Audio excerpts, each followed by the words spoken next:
Hello everyone, welcome all of you. मैं Mukesh Katare, Unacademy MPPSC Vyapam पर आप सभी का स्वागत है।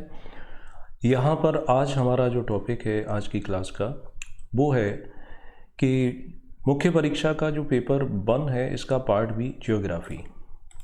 तो इस पार्ट 1 जो इसका पेपर 1 पार्ट बी ज्योग्राफी, इसमें एक टॉपिक आता है मृदा, सॉइल किसे कहते हैं। सॉइल को लेकर के क्वेश्चन आ सकते हैं कि सॉइल उसका हम लोग टाइप तो बार बार पढ़ लेते हैं, मध्य प्रदेश में कितने प्रकार की मृदा पाई जाती है, भारत में कितने प्रकार की पाई जाती है, लेकिन इस मृदा से संबंधित के सॉइल प्रोफाइल यानी मृदा परिच्छेदिका क्या होती है, साथ ही साथ मृदा के जो फॉर्मेशन के लिए कौन कौन से कारण हैं, कॉजेज क्या है, उन पर हमें बहुत कम मटेरियल मिलता है।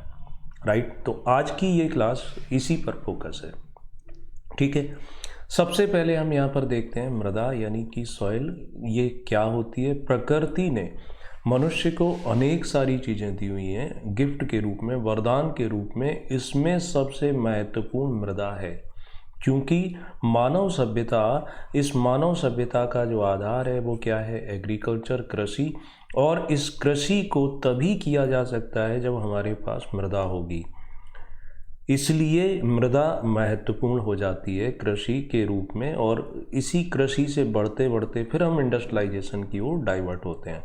तो इसको परिभाषित करना चाहें तो कैसे कर सकते हैं, तो इसको परिभाषित किया कि मिट्टी भूतल पर एक पतली परत के रूप में पाई जाती है। भूतल का मतलब क्या होता है, सरफेस, या इसे हम क्रस्ट भी कह सकते हैं। हालांकि क्रस्ट जो है उसकी थिकनेस ज़्यादा होती है, ये भूतल यानी ऊपरी सतह पर एक पतली लेयर के रूप में पाई जाती है।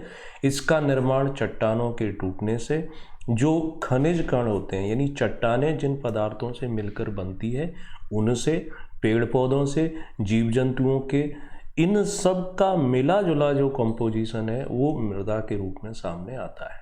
यानी इसमें पानी भी रहेगा, नमी भी रहेगा, इसमें कुछ गैसें भी रहती हैं, जैसे नाइट्रोजन है, कार्बन डाइऑक्साइड है, तो उसे हम मृदा के नाम से जानते हैं। ये तो हो गई इसकी डेफिनेशन। राइट, इसके बाद सॉइल प्रोफाइल यानी मृदा परिच्छेदिका क्या होती है ये समझना है। इसको लेकर क्वेश्चन की बात करो 19 की मुख्य परीक्षा में 6 नंबर में, 15 नंबर में, 2020 की यदि बात करें तो 5 नंबर में, 11 नंबर में इससे जब संबंधित क्वेश्चन पूछा जा सकता है। ठीक, तो ये कोई बहुत ऐसा नहीं है कि ना समझ में आए, है ना। इसको 4 भागों में बांटेंगे, 4 लेयर में बांटेंगे। एक बार सुनो, दूसरी बार फिर सुन लेना वीडियो को, आपको बड़ी आसानी से ये समझ में आ जाएगा। ठीक है, तो मृदा प्रोफाइल या परिच्छेदिका में चट्टानों से प्राप्त होने वाला जो अपरदित पदार्थ है, इरोडेड जो सब्सटेंस होता है, उनको रखा जाता है। इसमें मृदा में जो पेरेंट यानी चट्टान का जो आधार होता है वो इतना ज़्यादा महत्वपूर्ण नहीं है। यानी आधारी चट्टान जिस पर मृदा बनेगी, ये अपरदित पदार्थ जहाँ डिपॉजिट होता है, तो वह इसका इतना इम्पोर्टेंस नहीं रखता है, इसलिए उसको हम सॉइल प्रोफाइल का उसको हिस्सा भी नहीं मानते हैं।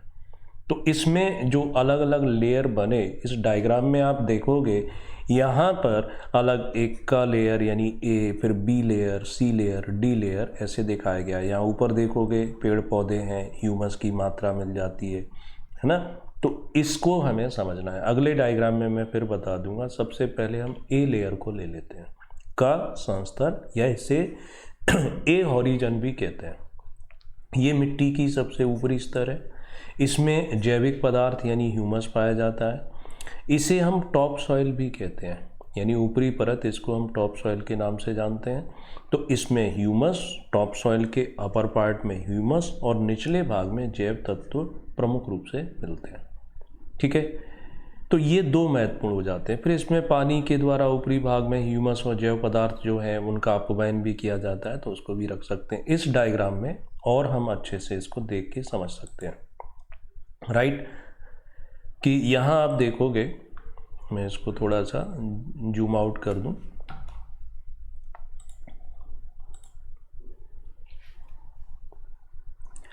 ये मृदा जिस पर कृषि या वनस्पति का हम उपयोग करते हैं,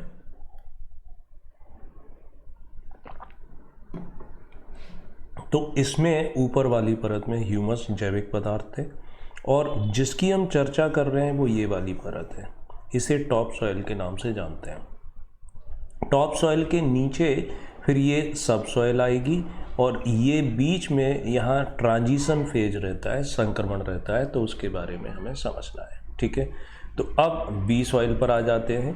तो बी सॉइल यानी ए हॉरिजन या का लेयर के नीचे इसे होता है, और इसी को सब सॉइल या उप मृदा के नाम से जानते हैं। ऊपरी भाग को हम क्या कहते हैं, इसमें ट्रांजिशनल फील्ड कह देते हैं। निचले भाग को हम कॉलॉइड कहते हैं, क्योंकि यहाँ पर कॉलॉइड पदार्थ की मात्रा, कॉलॉइड पदार्थ की एक अवस्था होती है, वो ज़्यादा मात्रा में मिलते हैं। ठीक, अब तीसरी लेयर पर चलते हैं। तीसरी लेयर जिसे हम सी या ग संस्तर कहते हैं, इसमें क्या मिलेगा, इसमें जो मृदा का निर्माण हुआ था जिन चट्टानों से, तो उन चट्टानों के अपरदित पदार्थ, चाहे वो आग्नेय हो, चाहे अवसादी हो, चाहे वो मेटामॉर्फिक हो। और लास्ट में जिसे हम डी लेयर कहते हैं कि ये क्या है, इसमें मूल चट्टान है जिसका अपर्दन नहीं हुआ था, इसे आधार भी कहते हैं। इसी के ऊपर 3 अलग अलग लेयर टिकी हुई हैं। ये कंप्लीट होता है, यानी इस डायग्राम में एक बार फिर देख लो और फिर आपको समझ में आएगा कि ये सबसे नीचे जो हिस्सा दिखाया जा रहा है, ये क्या है, ये डी लेयर, यानी ये जो चट्टान है इसका अपर्दन नहीं हुआ है, जैसी है वैसी है। चट्टान 3 प्रकार की होती है, एक आग्नेय चट्टान होती है, दूसरी अवसादी जिसे सेडिमेंट्री, और तीसरी होती है जिसे हम कायांतरित या मेटामॉर्फिक रॉक्स कहते हैं। तो नीचे आधार यानी वह बेस जिस पर पदार्थ आकर के डिपॉजिट होगा, तो वो ये डी लेयर थी। और यहाँ पर वह पदार्थ जो डिपॉजिट हुआ था किसी दूसरी चट्टान से कट कर आया था, वो सी लेयर थी, और ये सब सॉइल था। सब सॉइल के बाद ये टॉप सॉइल था, और ये मृदा जिस पर हम कृषि या वनस्पति को उगाते हैं, इसे कहा जाता है सॉइल प्रोफाइल। तो इसमें ऐसी कोई प्रॉब्लम होना नहीं चाहिए, बस इतना आपको डायग्राम बनाना है, लिख देना है, सॉइल प्रोफाइल कंप्लीट हो जाता है। अब मिट्टी के गुणों की बात कर लें, प्रॉपर्टीज ऑफ सॉइल पूछा जाए तो ये भी लिखना पड़ेगा। तो गुण यानी इसकी प्रॉपर्टीज को 2 भागों में बांट सकते हैं, फिजिकल प्रॉपर्टीज भी और केमिकल प्रॉपर्टीज भी, भौतिक गुण और रासायनिक गुण। और इन गुणों को पढ़ें उसके पहले एक इन्फॉर्मेशन अनअकैडमी प्लस ज्वाइन करने के बारे में। अनअकैडमी प्लस ये भारत का सबसे बड़ा लर्निंग ऑनलाइन प्लेटफॉर्म है। यहाँ पर इसको ज्वाइन करने के लिए आपको रेफरल कोड है वो मुकेश लाइव यूज करना होता है। यहाँ फ्री क्लास रहती है, फ्री टेस्ट सीरीज रहती है। यहाँ जो मैं क्लास अभी ले रहा हूँ उसमें पेपर 2A है, बदला हुआ जो सिलेबस है 2020 का, इसको कंप्लीट करा रहा हूँ। एक कॉम्प्रिहेंसिव कोर्स है हिस्ट्री आर्ट एंड कल्चर का, इसमें हरी सिंह सर के साथ मैं दोनों मिलकर को इसे करा रहे हैं। इसके बाद अभी नया स्टार्ट होने वाला है जियोग्राफी, भारत का भूगोल, विश्व का भूगोल, ethics, economics, right.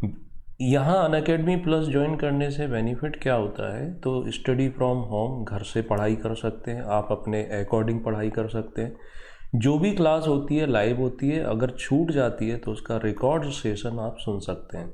Live doubt clearing session है, मात्र 17 रुपये प्रतिदिन खर्च होता है, और उसमें आप EMI का ऑप्शन भी ले सकते हो। स्ट्रक्चर्ड लाइव क्लासेस का भी बेनिफिट ले सकते हो, भारत के टॉप एजुकेटर उन सब की क्लास आप अटेंड कर सकते हो। साथ ही साथ एक इन्फॉर्मेशन और मैं दे दूँ आपको कि MPPSC यहाँ चैम्पियनशिप चल रही है। इस चैम्पियनशिप ये पूरी तरीके से फ्री है, इसमें 5 टेस्ट हैं। एक टेस्ट कल हो चुका है 17 मई को, आने वाले टेस्ट के लिए भी एनरोलमेंट आप करा सकते हैं। इसमें जो सिलेक्टेड हैं टॉप एजुकेटर हैं उनके द्वारा ये टेस्ट सीरीज कंडक्ट कराई जा रही है। तो अगला टेस्ट जो रहेगा 31 मई को रहेगा, उसके बाद फिर 14 जून को होगा, फिर 28 जून का होगा, 12 जुलाई को होगा। इसका जो लिंक है डिस्क्रिप्शन में नीचे दिया हुआ है, तो वहाँ पर आप इसको एनरोल कराना है। मात्र 30 सेकंड लगते हैं एनरोलमेंट में, कोई इसका चार्ज नहीं है। अनअकैडमी प्लस 1 महीना, वो 3 मंथ्स, 6 महीने, 12 महीने और 2 साल का सब्सक्रिप्शन प्रोवाइड कराता है। मगर यहाँ आप जब पेमेंट ऑप्शन में आते हैं तो रेफरल कोड यूज करना होता है मुकेश लाइव या मुकेश कटारे। इसका बेनिफिट ये रहता है कि जैसे 7,000 रुपये फीस थी एक साल की, वो घट के 6,300, 5,600 थी तो कम होके 5,040, 3,500 थी तो 3,150 रह जाती है। तो ये अनअकैडमी प्लस ज्वाइन करने के बारे में। अब हम आते हैं अपने इस टॉपिक पर, मृदा के गुण, प्रॉपर्टीज ऑफ सॉइल। तो भौतिक और रासायनिक, फिजिकल एंड केमिकल प्रॉपर्टीज़ की बात करेंगे। सबसे पहले हम इनकी फिजिकल प्रॉपर्टीज़ देख लेते हैं, भौतिक गुण। तो भौतिक गुण में हम कलर, मिट्टी का रंग कैसा है, उसका फॉर्मेशन और उसका स्ट्रक्चर, ये 3 चीज़ों को सम्मिलित करते हैं। मोर देन 3 भी हो सकती है, बट मोटे तौर पर ये 3 बड़ी बातें ले ली। पहला आता है रंग। तो आप देखते हैं मिट्टी अलग अलग रंगों की, जैसे ब्लैक सॉइल होती है, रेड सॉइल रहती है, पीली मिट्टी रहती है ना। तो रंग जो है ये, इससे हमें क्या जानकारी मिलती है कि मिट्टी का निर्माण किससे हुआ होगा। अगर लाल रंग है तो फेरिक ऑक्साइड, काली है तो फेरिक और एल्यूमिनियम रहता है, पीली है तो फेरिक ऑक्साइड के साथ हाइड्रेशन होगा। तो उस मिट्टी के रंग से हमें ये जानकारी मिल जाती है। दूसरी बात आती है इसका फॉर्मेशन, गठन। तो गठन से मतलब है कि उस मिट्टी में उपस्थित सब्सटेंस, जो पदार्थ हैं वो किस प्रकार के, बजरी के रूप में हैं, बड़े बड़े बोल्डर टाइप के हैं, बालू रेतीले कण हैं, चीका यानी क्ले चिकने, या गाद जिसे हम सिल्ट भी कहते हैं, इस रूप में पाया जाता है। ठीक, तो इससे भी हमें जानकारी प्राप्त होती है। इसको और डिटेल में देखना चाहो तो देख सकते हो, बट ये और डिटेल काम आएगा ऑप्शनल में, जीएस में ये एमपीपीएससी में काम नहीं आएगा। 5 प्रकार से हम फॉर्मेशन के हिसाब से मिट्टी को बांट सकते हैं, है ना। तो इन सब के कंपोजिशन है। यदि आप इंटरेस्टेड हैं तो इसको मेमोराइज कर लें, इसका स्क्रीनशॉट ले करके, जीएस में इसको लिखने की आवश्यकता नहीं है।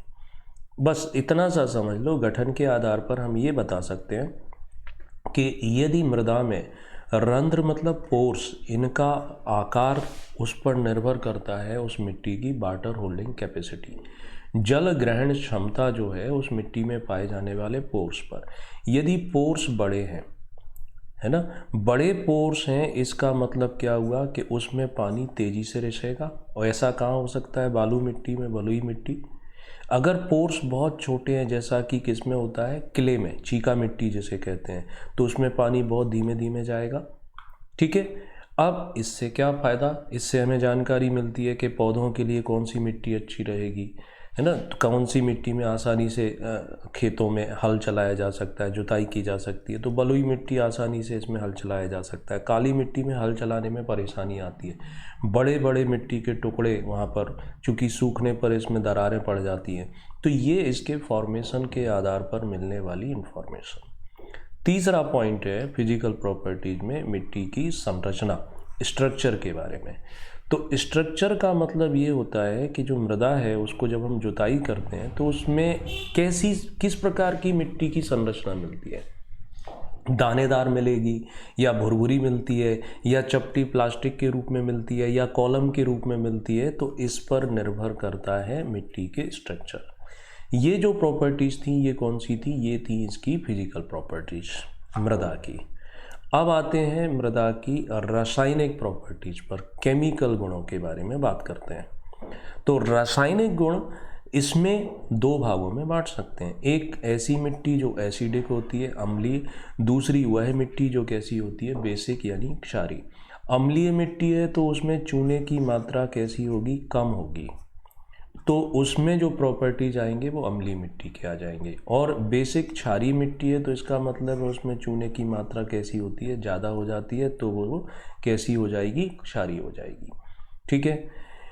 तो इससे हमें पता चल जाता है। कई बार ऐसा होता है कि मिट्टी में यदि नमी, जल की मात्रा कम है तो उन स्थानों पर, उन पोर्स में हवा भर जाती है और इसमें कार्बन डाइऑक्साइड ज़्यादा मात्रा में पाई जाती है। तो ऐसी मिट्टी को हम भूमि वायु भी, यानी ऐसी हवा को हम भूमि वायु भी कह देते हैं। साथ ही साथ इसमें ऑक्सीजन, नाइट्रोजन भी हो सकती है। तो ये सब चीज़ें आ जाती हैं। क्लियर है ये। अगला टॉपिक जो हमारा रहेगा इसमें वो हमें समझना है कि मृदा निर्माण के कारक, फैक्टर्स ऑफ सॉइल फॉर्मेशन, मिट्टी का निर्माण कैसे होता है। मिट्टी क्या है, मिट्टी का सॉइल प्रोफाइल क्या था वो देख लिया हमने, मिट्टी एसिडिक और बेसिक थी वो समझ लिए। अब मिट्टी जो बनती है उसके पीछे होते हैं 5 कारक, है ना, 5 फैक्टर हैं। पहला जिसे हम बोलते हैं पेरेंट मटेरियल, जनक पदार्थ, इस पर निर्भर करता है कि मिट्टी कैसी होगी, कि मिट्टी किस प्रकार की चट्टानों से बनी। मिट्टी जो बनेगी उसमें 3 प्रकार की चट्टानें बताई थी आपको, एक इग्नियस आग्नेय, दूसरी आती है जिसे हम अवसादी, और तीसरी जिसे हम कायांतरित या रूपांतरित चट्टान के नाम से जानते हैं। सबसे ज़्यादा भूभाग पर कौन सी चट्टानें मिलती हैं? अवसादी, सेडिमेंट्री। इसलिए जो मृदा बनती है उसमें पेरेंट मटेरियल के रूप में सेडिमेंट्री जो रॉक्स हैं उसके गुण ज़्यादा मिलते हैं, यानी उसमें ऐसे खनिज ज़्यादा मिलते हैं जो अवसादी चट्टानों में पाए जाते हैं। तो उसका कारण यही है क्योंकि अवसादी चट्टान का विस्तार क्रस्ट पर ज़्यादा है। ठीक, एक फैक्टर ये कंप्लीट हो जाता है। दूसरा फैक्टर आता है मृदा के निर्माण में, उसे हम कहते हैं जलवायु, क्लाइमेट। क्लाइमेट का मतलब क्या? तो क्लाइमेट का मतलब होता है कि किसी भी स्थान पर तापमान, वर्षा, हवा का प्रवाह, नमी, आर्द्रता, इनका लंबे समय तक अध्ययन करते हैं। तो ऐसी चीज़ों की वजह से भी यानी जलवायु भी मृदा निर्माण पर महत्वपूर्ण असर डालती है। ठीक है, अगर जलवायु एक स्थान पर किसी विशाल भूभाग पर है तो 2 अलग अलग प्रकार के यदि यहाँ पर पदार्थ, चट्टानें मिलती हैं तो बनने वाली मिट्टी उसके बाद भी एक ही प्रकार की हो सकती है। फिर समझो कि यदि पेरेंट मटेरियल अलग अलग है लेकिन दोनों स्थानों पर जलवायु एक प्रकार की है तो वहाँ पर जो सॉइल फॉर्मेशन होगा वो एक अकेले प्रकार का हो सकता है। उदाहरण है कि राजस्थान में एक तरफ बलुआ पत्थर पाया जाता है, दूसरी तरफ ग्रेनाइट, यानी 2 अलग पेरेंट मटेरियल हो गए, लेकिन यहाँ की जलवायु कैसी है? शुष्क है। इस कारण से दोनों ही स्थानों पर जो मिट्टी मिलती है वो कौन सी मिलती है? बलुई मिट्टी पाई जाती है। तो जलवायु का भी प्रभाव आता है। ठीक है, ऐसे ही फिर यहाँ पर ध्यान देना कि अगर मटेरियल, पेरेंट मटेरियल एक ही है लेकिन जलवायु अलग अलग है तो फिर 2 प्रकार की मिट्टी बनेगी, यानी 2 अलग अलग प्रकार की जलवायु होने से 2 अलग प्रकार की मिट्टी बनती है। तो क्लाइमेट का महत्वपूर्ण रोल है सॉइल फॉर्मेशन में। तीसरा फैक्टर उसे हम कहते हैं जैविक पदार्थ। मृदा निर्माण में तीसरा महत्वपूर्ण कारक आता है जैविक पदार्थ, जैसे वनस्पति, वेजिटेशन, कि मिट्टी जहाँ बनती है वहाँ पर वृक्ष किस प्रकार के हैं, झाड़ियाँ हैं, घास फूस है, पत्ते हैं, इन सब के सड़ने की वजह से ह्यूमस बनता है। और ह्यूमस क्या काम करेगा? ये मृदा की जो उर्वरा शक्ति है, फर्टिलिटी है, उसको बढ़ाता है, जो कि पेड़ पौधों के लिए आवश्यक है। तो ऐसी मिट्टी जहाँ इनकी कमी होगी तो वहाँ पर उस प्रकार से मिट्टी का निर्माण नहीं होगा। दूसरा, इसी में बैक्टीरिया को ले लेते हैं। तो बैक्टीरिया क्या करते हैं? बैक्टीरिया ह्यूमस पर निर्भर करते हैं, ये अपना भोजन ह्यूमस से प्राप्त करते हैं। तो ऐसे स्थान जहाँ उष्ण और उपोष्ण यानी ट्रॉपिकल और सब ट्रॉपिकल क्लाइमेट रहता है तो बैक्टीरिया इस टेम्परेचर पर बहुत ज़्यादा एक्टिव रहते हैं, तो वो ह्यूमस को खाते रहते हैं, ह्यूमस को समाप्त कर देते हैं। तो ऐसे स्थानों पर मिट्टी में ह्यूमस की मात्रा कम हो जाएगी। और इसके विपरीत ऐसे स्थान जहाँ पर तापमान कम रहता है, ठंडे प्रदेश हैं, तो वहाँ पर ये बैक्टीरिया कम एक्टिव रहते हैं। कम एक्टिव रहते हैं तो ह्यूमस का उपयोग नहीं कर पाते हैं, तो यहाँ पर ह्यूमस ज़्यादा मात्रा में मिलता है। इसके अलावा बड़े जीव, चींटी हुए, चूहे हुए, दीमक हुए, पक्षी हुए, अपने रहने के लिए घर, घोंसले, बिल जो बनाते हैं, तो इससे भी मिट्टी ऊपर नीचे होती रहती है। तो मृदा निर्माण में ये फैक्टर भी महत्वपूर्ण भूमिका निभाता है। और उसके बाद चौथा फैक्टर आता है सॉइल फॉर्मेशन में, इसे हम नाम देते हैं स्थल आकृति, टोपोग्राफी।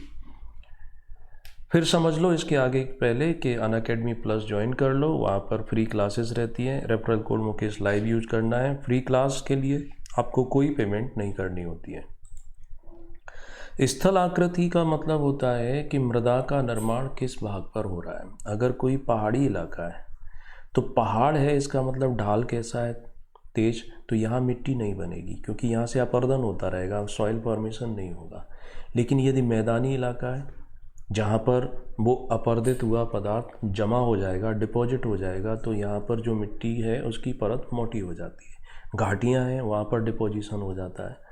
तो मंद ढाल वाले क्षेत्रों पर मिट्टी का जमाव होता है, मोटी परत बन जाती है, लेकिन जहाँ ढाल तेज है वहाँ पर मिट्टी का अपरदन होता है और मिट्टी की परत बनेगी भी तो बहुत माइनर।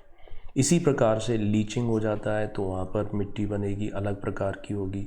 तो ये सब चीज़ें यहाँ फैक्टर काम आती है। पांचवा और अंतिम फैक्टर है सॉइल फॉर्मेशन में समय, अवधि, कितना समय लगा, कितने साल। तो जितना अधिक समय लगेगा, जितने साल पुरानी होगी मिट्टी उतनी ज़्यादा होती है, राइट। अगर फेवरेबल कंडीशन रही तो ये समझ लो 200 साल में कहीं जा कर के 2 सेंटीमीटर मोटी परत डेवलप हो पाती है, अगर फेवरेबल कंडीशन है तो। और कंडीशन फेवरेबल नहीं है तो मिट्टी नहीं बन सकती। तो अवधि के आधार पर हम 3 भागों में बांट सकते हैं, युवावस्था, प्रौढ़ावस्था और जीर्णावस्था।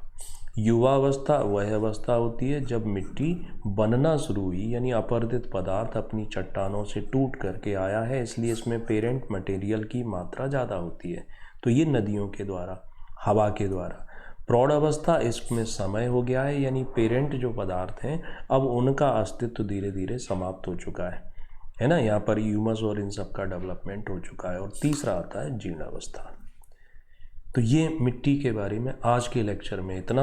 अगला लेक्चर जो है उसमें हम समझेंगे इसके आगे के पार्ट को कि मिट्टी में जो अपरदन होता है वो कितने प्रकार का होता है, अपरदन को रोकने के लिए हम क्या काम कर सकते हैं, राइट। अनअकैडमी प्लस ज्वाइन करते समय ध्यान देना है आपको, कोड जो है मुकेश लाइव यूज करना है, राइट। तो आज के लेक्चर के लिए इतना। Thank you so much, good luck. Video like करें, शेयर करें, सब्सक्राइब